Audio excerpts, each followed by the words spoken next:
Good morning friends, সকাল সকাল চলে এসেছি রান্নাঘরে।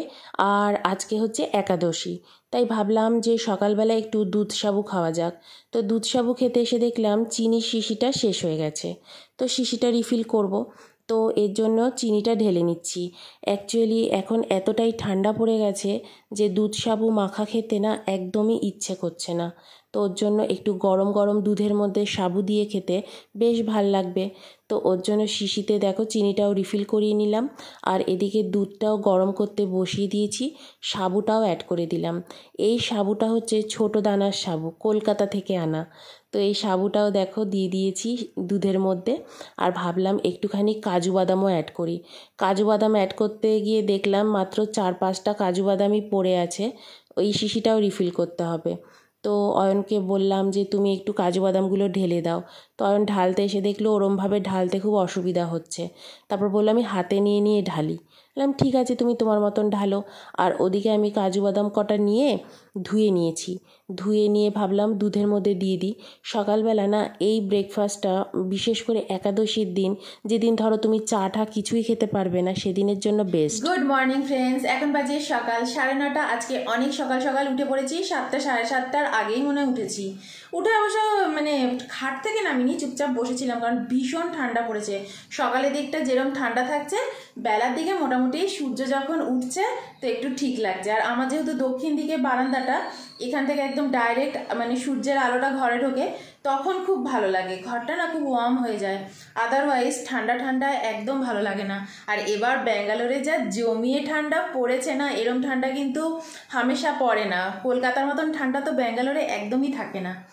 পিছনে দেখো দুধ সাবু করে নিয়েছি, তো এখন ফার্স্টে একটু দুধ সাবু খাবো।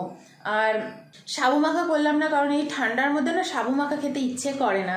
সকালবেলা পুজো হয়ে গেছে, ঘর ঠর ঝাড় দিয়ে মুছে সমস্ত পরিষ্কার করা হয়, কারণ আজকে ঘর মোছার ডেট ছিল আমাদের। একদিন বাদে বাদে সাধারণত ঘরটা মুছে দিই।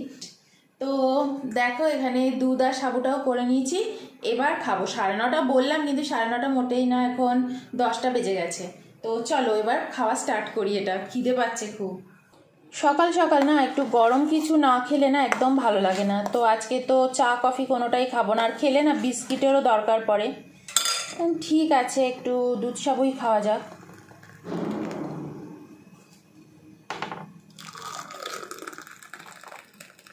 তো দেখো কাপে ঢেলে নিলাম, আর এখনও এই যে এতটা সাবু রইল, অয়ন খেয়ে নেবে।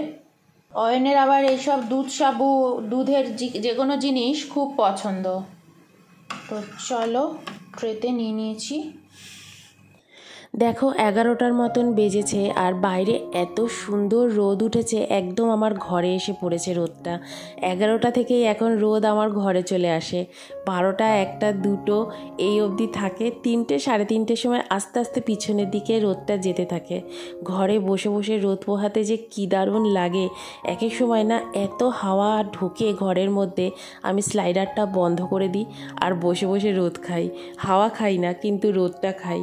আর দেখো কি সুন্দর লাগছে চারপাশের গাছপালাগুলো, সবুজে সবুজ, ভীষণ ভাল লাগছে। আজকে না বাড়িতে কোনো কাজও চলছে, তো সেটাও দাঁড়িয়ে দাঁড়িয়ে দেখছিলাম। আর এদিকে কাগজি ফুলের গাছটা কি সুন্দর লাগছে। আগে যখন আমার বাড়ির বারান্দার সাথে লাগানো ছিল, তখনও কিন্তু খুব সুন্দর লাগতো, ওটা অন্যরকম সুন্দর লাগতো, এখন অন্যরকম সুন্দর লাগে। আর এই মইটাও এখানে রেখে দিয়েছে বিড়ালের জন্য। আর আমি এখানে বারান্দায় দাঁড়িয়ে দাঁড়িয়ে কাজু বাদাম খাচ্ছি। ওই মইটা ওখানে কেন রেখেছে জানো? ওই উল্টো দিকের বাড়ির বেড়াল আমাদের বাড়িতে চলে আসে, আর আমাদের বাড়ির সিকিউরিটি তখন ওই মইতে উঠে বেড়ালটাকে আবার ওই বাড়িতে ছেড়ে দেয়। তো এই কারণে হলে বেড়ালটা না যেতে পারে না, সারাক্ষণ ম্যাও ম্যাও করতে থাকে। তো এটাও তোমাদের সাথে শেয়ার করলাম। আর দাঁড়িয়ে আছি চুপচাপ, কেন জানো? কথাও বলতে পারছি না। এসটিপির কাজ চলছে নিচে, সারাক্ষণ ভ ভ ভ ভ আওয়াজ চলতে থাকে। এর জন্য বারান্দায় দাঁড়িয়ে কথা বলার একদম কোনো উপায় নেই। আজকে তো সারাদিন সেরকম একটা কোনো কাজ নেই, তাই কোনো কিছু শেয়ার করানোর নেই। তো খাচ্ছিও না, রান্নাবান্নারও কিছু নেই ব্যাপার। সারাদিনে কিচ্ছু রান্না করবো না, এটাই ঠিক করে রেখেছি। সকালে দুধ সাবু খেয়ে নিয়েছি, আর মাঝে মাঝে ঘুরছি আর পিনাট বাদাম খাচ্ছি, আলমন্ড বাদাম খাচ্ছি। এগুলো ভিজিয়ে রেখেছিলাম কালকে রাতে, একটু ফিগ ভিজিয়ে রেখেছিলাম, মানে ডুমুর, ওগুলোও খাচ্ছি। ব্যাস এই আর শুয়ে বসে আছি। আজকে অয়নের ছুটি আছে, অয়নের তো অনেকগুলো ছুটি ছিল, তো এবছরে এবার তো শেষ হয়েই এসছে বছর, মাস তো আর কটা দিনেই শেষ হয়ে যাবে, তো এখন আর অনেক 2-3টে ছুটি নিয়ে নিতে হবে। ঠিক আছে, আমারই ভাল লাগছে। এবছরটা সেরকম কোথাও ঘুরতে টুরতে যাওয়া হয়নি, তবে আসছে বছর মানে 2024 সালে ইচ্ছা আছে এদিক ওদিক একটু ঘুরতে টুরতে যাব। আর তোমাদের তো অলরেডি বলেই রেখেছি যে আমরা তো কলকাতায় যাচ্ছি। কলকাতা অবশ্য যাচ্ছি একটা কাজে, খুব দরকারি কাজে, কিন্তু ওই একসাথে দুটো কাজ হয়ে যাবে, ঘোরাও হয়ে যাবে। আর অয়ন এখন সাবু ওই সকালে যে দুধ সাবুটা ছিল এক্সট্রা, ওটা এখন অয়ন বসে বসে খাচ্ছে, আমি এনে ট্যাব দেখছিলাম, দুজনে মিলেই দেখছিলাম। এখন আর কোনো কিছু করার নেই, এখন আবার একটু শুয়ে থাকবো। আমরা যদি এরকম রোজ রোজ উপোস করতে পারতাম কত ভালো হতো, কোনো কাজ থাকতো না।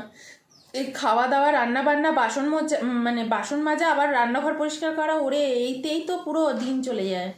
আবার তারপর যেই খাওয়া হয়ে যাবে আবার বিকেলবেলার জন্য রান্না করো, আবার খাও, আবার রান্নাঘর পরিষ্কার করো, বাসন মাজো। আর কি কাজ আছে আমাদের? আর কোনো কাজ নেই। এই কাজই যখন না থাকে তখন হেভি মজা, কোনো কিছু করতে লাগে না, জাস্ট শুয়ে বসে থাকো। এখন বাজে বিকেল 5টা আর আমরা খাচ্ছি কমলা লেবু। 2টো কমলা লেবু নিয়ে এসেছি, এই যে খাওয়া স্টার্টও করে দিয়েছি। বাইরে কাছাকাছিও বসিয়ে দিয়ে এসেছি, জামা কাপড়গুলোও কেচে ফেলবো। ভাবছি একটু বাদে একটুখানি সিঙ্গারা নিয়ে আসবো, সিঙ্গারা আর মুড়ি খাবো। কালকে লাস্ট খেয়েছিলাম 6টা না 6:30 না 6:30 ডিনার করেছিলাম কালকে লাস্ট, তো ভীষণ খিদে পাচ্ছে। আর আজকে আর বিকেলে আমি সাবুর খিচুড়ি কিছু করতে আমার ইচ্ছেও করছে না, শরীরটাও ভাল লাগছে না, তো ভাবছি 2টো সিঙ্গারা নিয়ে আসবো আর মুড়ি খেয়ে নেব, ব্যাস। সিঙ্গারার কথা বলতে বলতেই দেখো সিঙ্গারা চলে এসছে। আর শুধু সিঙ্গারা তো আনা যায় না, সিঙ্গারার সাথে মিষ্টিও আনাতে হয়েছে। তো ভালোই হয়েছে, অয়ন তো মিষ্টি খেতে খুবই ভালোবাসে, ওর জন্য আমি সবসময় সিঙ্গারা আর মিষ্টি দুটোই আনিয়ে নিই। আর আজকে যে দোকানটা থেকে এনেছি না, এটা হচ্ছে জৈনদের দোকান। এই দোকানটা না একদমই নিরামিষ, এটা নতুন পেয়েছি, তো এর জন্য এই দোকান থেকেই ভাবলাম, একাদশীর দিন তো এই দোকান থেকেই আনি, কারণ এখানে নিরামিষ বলতে কিন্তু পেঁয়াজ রসুন সব কিছুকেই বোঝায়। তাই অন্যান্য সিঙ্গারা বা মিষ্টি মানে ইসের মধ্যে তোমার পেঁয়াজ রসুন মানে পেঁয়াজটা অন্তত থাকতে পারে, তো এই কারণে আমি আর অন্য দোকান থেকে আনানোর রিস্ক নিলাম না। তো জৈন মিষ্টির দোকান থেকেই ওর জন্য আলাদা করে মিষ্টি আনিয়ে নিয়েছি, লাল জামুন আর হচ্ছে সিঙ্গারা।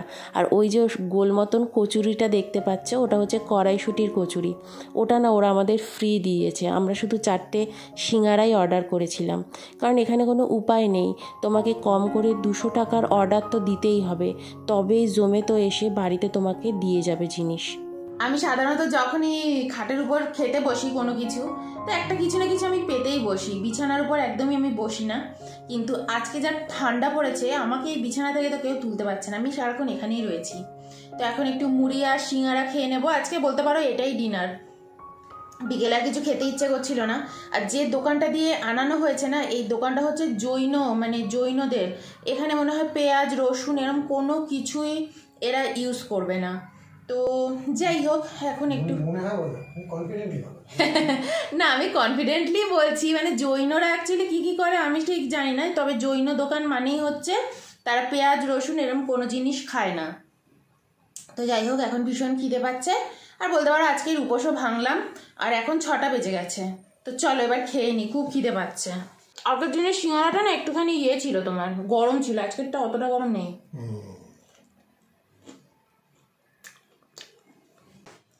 মুড়ি সিঙ্গারা খাওয়া হয়ে গেছে, এবার তৈরি হয়ে গেছি, ছাদে যাচ্ছি, ছাদ থেকে একটু হেঁটে আসি।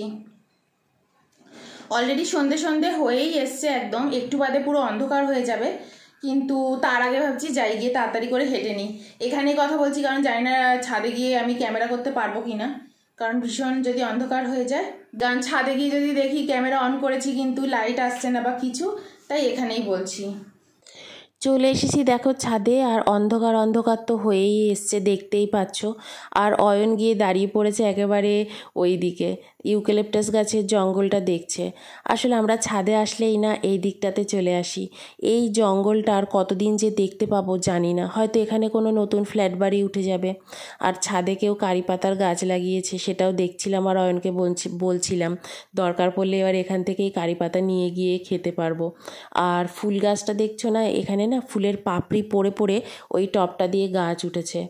অয়ন বলছিল এখানে দেখো আগুন জ্বলছে। আমি বললাম হ্যাঁ, ওখানে শুকনো পাতা জ্বালিয়েছে। ওরা মাঝে মাঝে এই শুকনো পাতাগুলো, ডালপালাগুলো জ্বালিয়ে দেয়, নইলে অনেক সময় না ভিতরে আগুন জ্বলে যাওয়ার ব্যাপার থাকে, কারণ শীতকাল পড়ছে, ড্রাই হয়ে যাচ্ছে চারপাশ। আর তোমাদের আঙুল দিয়ে দেখালাম যে ওই ফ্ল্যাটের পিছনেই রয়েছে ওই সেই দুর্গা মন্দির, যেখানে আমি যাই, হনুমান টেম্পল। আগে না আমাদের ছাদের এখানে দাঁড়িয়ে পুরো টেম্পলটা দেখতে পেতাম, এখন আর দেখতে পাই না, ফ্ল্যাটে ঢাকা পড়ে গেছে। আর বিকেলবেলা সব বাচ্চাগুলো কি সুন্দর সবাই বেরিয়ে এসছে, বাইরে খেলছে, সবাই ঘুরছে, সেগুলো দাঁড়িয়ে দাঁড়িয়ে দেখছিলাম, এনজয় করছিলাম। এই ফ্ল্যাটটা নতুন হয়েছে আমাদের পাশে, তো ভালোই লাগে বেশ। আর তোমাদের সাথে কথা বলতে পারছি না, কারণ কোথাও একটা জল খুঁড়ছে, ভীষণ আওয়াজ। তো চলো আজকের ব্লগটা এই অবধি, বাই।